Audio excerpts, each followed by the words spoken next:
So now that some time has gone by since the Maui fires earlier this fall, I thought now would be a good time to go over what happened and do a full breakdown of the timeline of events and just some brief recaps on some of the criticisms coming out of the event. So in particular, these wildfires that happened on the island of Maui affected this particularly small town called Lahaina, which is on the west coast of Maui and is one of the most tourist visited towns on the island. And the town only has a population of about 12,700. For those of you who watch college basketball, it's also the town where the Maui Invitational is held every year.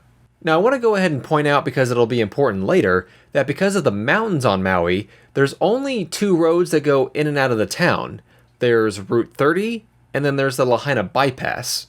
Now, on top of all the other factors we're about to discuss, it's also worth noting that Lahaina is considered to be in the rain shadow of the mountains on Maui. Because of that, it is one of the driest places on Hawaii. In other words, the mountains prevent normal amounts of rainfall from reaching the town, and given the accelerated amounts of drought that have occurred recently on the island, that is becoming a more severe problem. Now, before all of this even happened, experts and officials on Hawaii have stated that there's an increasing risk of wildfires occurring on all of the islands of Hawaii. And the reason they've been so vocal about this is for a couple of different reasons. One, droughts have been occurring more frequently, largely as a result of climate change, but then also, Hawaii's also seen a decline in agriculture, leading to a lot of abandoned agricultural land, and this land has been unmanaged, hasn't been properly restored.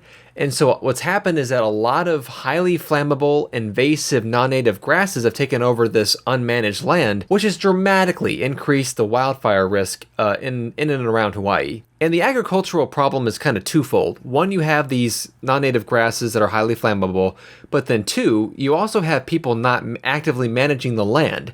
So when a wildfire does occur, there's not really people around to put it out or mitigate it from happening. So these experts have been advocating for land restoration, incentives, or the all-out removal of these invasive grasses, and they've also been advocating for what's called defensible space.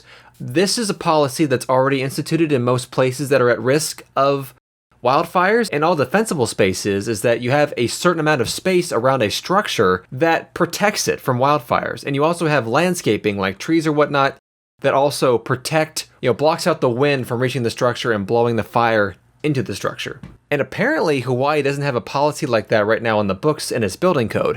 And another problem with that is that a lot of these small towns in Hawaii have extremely dense building patterns, which is another huge contributing factor to why the fire in Lahaina got so big. So now that we've sort of set the scene on what's been going on in Hawaii prior to this year, let's talk about some of the factors that specifically impacted this wildfire in Maui.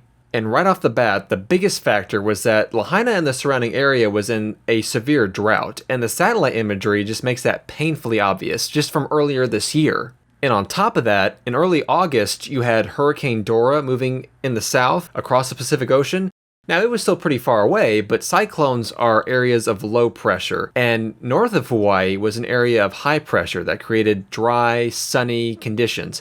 And where the two met, you have a lot of difference in pressure. It creates crosswinds, and this is where you saw all these wind gusts coming from, allegedly, from where these two fronts met. Now, because the storm was about 700 miles away, there's some debate on how impactful Hurricane Dora actually was.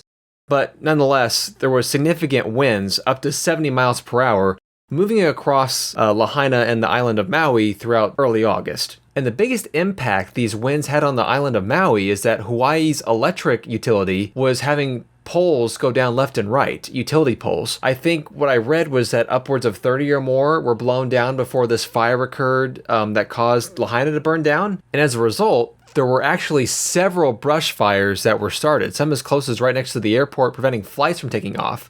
From what I read, all of those got contained pretty quickly. None of them got out of control, but you can just kind of see, we're setting the picture here of what likely happened.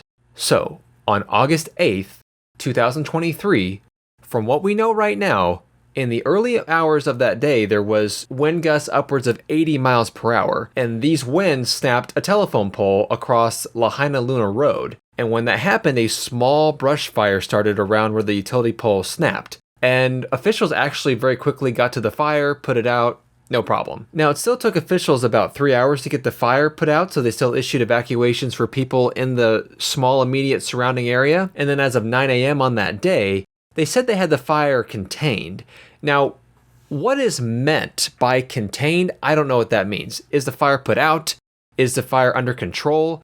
Are people done with the fire so the firefighters get to go home? I'm not really sure what that means. But unfortunately, as the winds continued throughout the rest of the day, around 3:30 p.m. local time, the fire flared up again. And when that happened, more evacuations were ordered, but then they also closed the Lahaina bypass, one of the only few ways to get out of town in order to deal with this fire. And this is where I need some help here. I need some advice or some input from first responders or disaster officials, because only the people around this area were told to evacuate, versus the rest of the town was told to shelter in place. Now, when you have a wildfire that is spreading and is growing, why do you tell people to shelter in place in that situation? To me, that doesn't make any sense.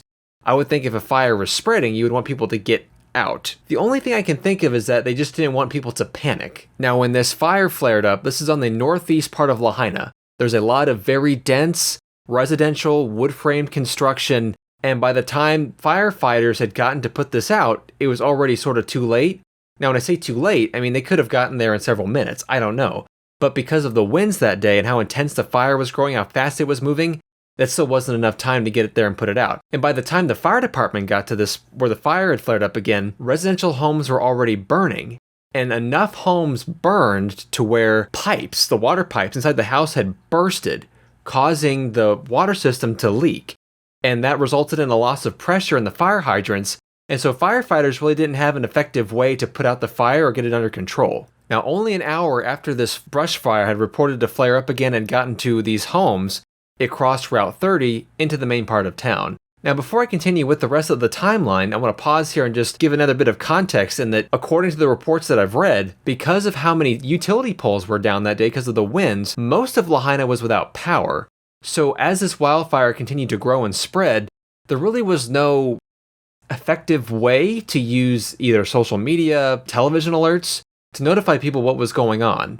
And especially given how urgent the situation was, I don't think, even if the power had been working, I don't think sending out traditional emergency alerts really would have been that effective. Now, once the fire rolled over Route 30 into the main part of town, there was no notification, there was no warning, no sirens, and the residents who were lucky enough to see what was going on immediately hopped in their cars, tried to get out of town, but because some of the roads were closed, traffic jams ensued, and they were just stuck. And unfortunately, a lot of them were stuck in their cars until they actually started inhaling smoke. And once that started happening, once the fire reached that point, a lot of them just hopped out of their cars and went straight into the ocean. And from the time the fire crossed Route 30 into town, it only took the fire an hour to burn the whole town down and reach the shoreline. From the time the fire was reported to be flaring up again from this down telephone pole to the time it burned down the entire town was only about 2 hours.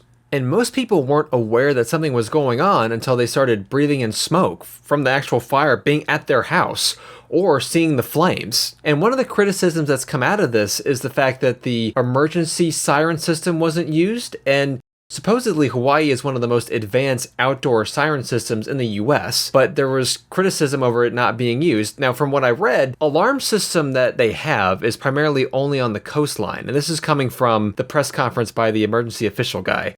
And he said that yes, it's on the coastline, it's primarily used in the event of tsunamis, and so he felt like if he had used the siren, he would have been telling people to go to the mountain away from the ocean, which would have led them right into the fire. And this guy, Herman Andaya, the administrator of the Maui County Emergency Management Agency, said the other reason he didn't use the siren was because the fire was moving so fast and that he didn't feel like using the siren would have been effective fast enough.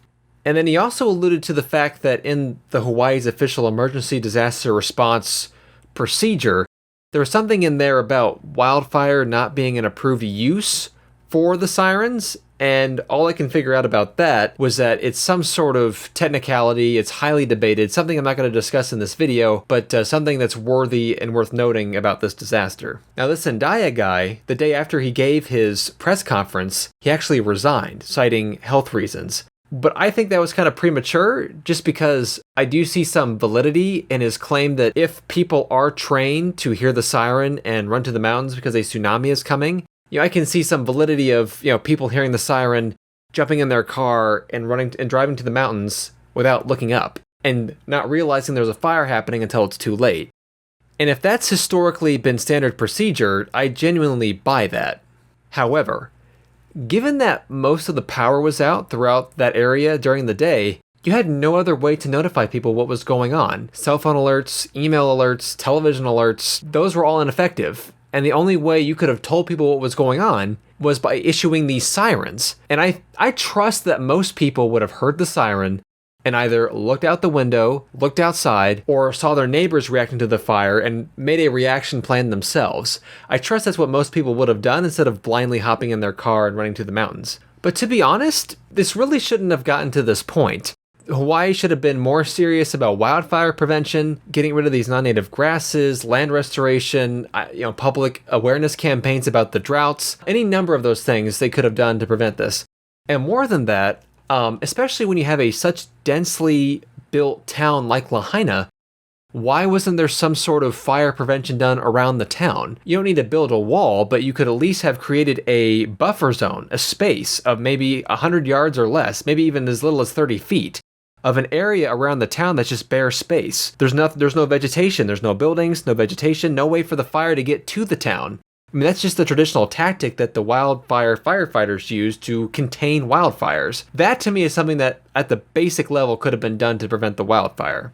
And there's also the discussion about building code and defensible space and designing structures that can be less affected by wildfires and whatnot, but obviously that none of that could have prevented this specific fire. That's all going to be stuff that's going to have impacts in the future. And I would hope that after this event, all the tragedy that's occurred, the nationwide attention, the nationwide scrutiny, that Hawaii would step up its game and take prevention more seriously, because it sounds like, from what I've read, that wildfires are a new trend in Hawaii. It's not something that the island's used to, but it's definitely something that the island's going to have to get used to going forward. And not just the wildfire prevention, but it also sounds like the utility grid also needs some beefing up and some investment. So that's all I wanted to cover in this video. There's a lot more that could be debated, a lot more that could be said, but I hope that at least doing a breakdown of the timeline and some of the factors leading up to the fire and afterward was informative and insightful.